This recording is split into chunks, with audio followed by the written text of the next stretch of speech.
Salut les mémonistes, ici Mémorole et aujourd'hui je vais vous donner plusieurs astuces pour que vous deveniez vous aussi des champions de lecture rapide.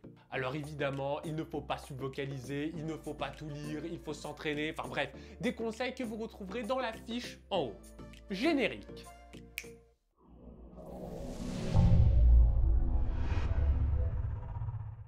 Vous allez découvrir plusieurs techniques pour vous entraîner correctement à la lecture rapide. Vous êtes prêts? On commence avec...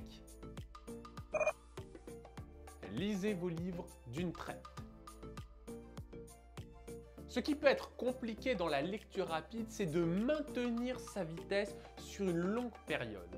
Souvent, quand on commence un livre en lecture rapide, on a tendance à vouloir aller trop vite, comme dans une course. On veut aller trop vite et du coup, on s'épuise. Sauf que là, ce n'est pas notre corps que nous épuisons, mais c'est notre concentration.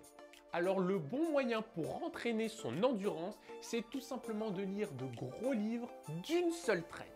Ainsi, si vous devez lire un livre de 250 pages ou de 300 pages, essayez de vous réserver 1 heure ou 2 heures pour le lire d'une seule traite. L'objectif, c'est de trouver votre bonne vitesse de lecture et de développer votre concentration. De plus, vous pourrez facilement vous tester en faisant un résumé du livre, car là, vous aurez tout lu. Vous n'aurez pas lu une partie la semaine dernière, une autre partie il y a 2 semaines. Là, vous avez toutes les infos, donc vous pouvez facilement vous tester. Lire en une seule traite est un excellent entraînement, car pendant les compétitions, nous devons lire en une seule fois, et donc nous ne pouvons pas nous permettre de faire des pauses parce que nous sommes fatigués. Donc si vous vous entraînez à lire d'une seule traite, vous serez entraîné pour les compétitions. Passons à un autre conseil. Lisez tout le temps en lecture rapide.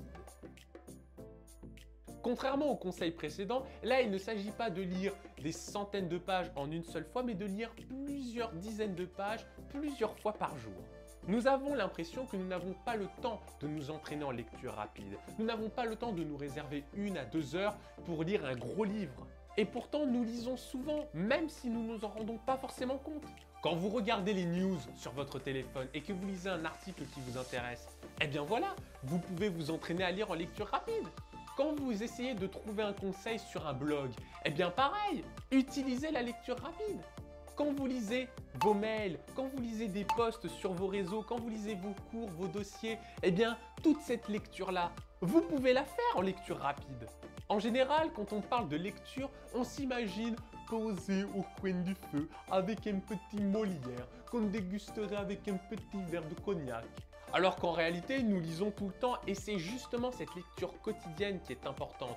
Parce que si nous nous entraînons à lire en lecture rapide grâce à elle, eh bien vous allez voir que vous allez pouvoir utiliser la lecture rapide dans votre quotidien et surtout vous allez pouvoir vous entraîner très régulièrement, ce qui est un excellent entraînement car là vous serez habitué à utiliser la lecture rapide et donc lorsque vous participerez à des compétitions, ça ne changera pas de votre quotidien. Donc, vous lisez un mail? Lecture rapide. Vous cherchez quelque chose sur un blog? Lecture rapide. Vous regardez cette vidéo sur YouTube? Ah non, là ça marche pas. Conseil suivant. Ne cherchez pas la vitesse. Alors ce conseil peut sembler très paradoxal et pourtant il l'est. En fait, quand vous vous dites qu'il faut lire vite, vous vous mettez tellement cette idée dans la tête qui fait que vous allez effectivement lire vite. Mais vous n'allez rien comprendre. C'est un petit peu quand on vous demande de ne pas penser à un chat. Alors normalement, la phrase c'est de ne pas penser à un éléphant rose. Oh, pénible! Bref, on vous demande de ne pas penser à un chat et forcément vous pensez à un chat. Et c'est pareil quand on vous demande de ne pas stresser. On vous demande de ne pas stresser et qu'est-ce qui se passe? Eh ben vous stressez. Ouais, sauf que là, tu dis de ne pas aller vite. Donc, qu'est-ce qui va se passer? On va aller vite. Voilà, c'est QFD. Ouais, ce qu'il fallait dégommer, ouais. En fait, cette obsession de la rapidité va venir polluer votre esprit comme une idée parasite. Et du coup, vous allez être obnubilé sur la vitesse et non plus sur la lecture. Vous ne serez pas dans le moment présent et donc vous risquez de passer complètement à côté de votre livre. Alors ne cherchez pas la vitesse. contentez-vous de lire en lecture rapide comme vous le feriez normalement. Vous mettez un chronomètre et vous vous testez. Et là, vous allez voir vos résultats. Et vous allez vous rendre compte que moins vous vous focalisez sur la vitesse et plus vous allez être performant.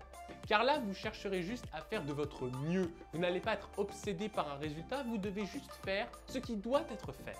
Et bien entendu, au fur et à mesure de vos entraînements, vous allez pouvoir constater vos progrès et vos lacunes pour vous améliorer.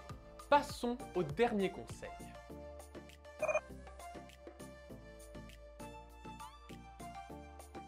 Pensez à noter vos résultats. Comme ça, vous allez pouvoir voir votre progression.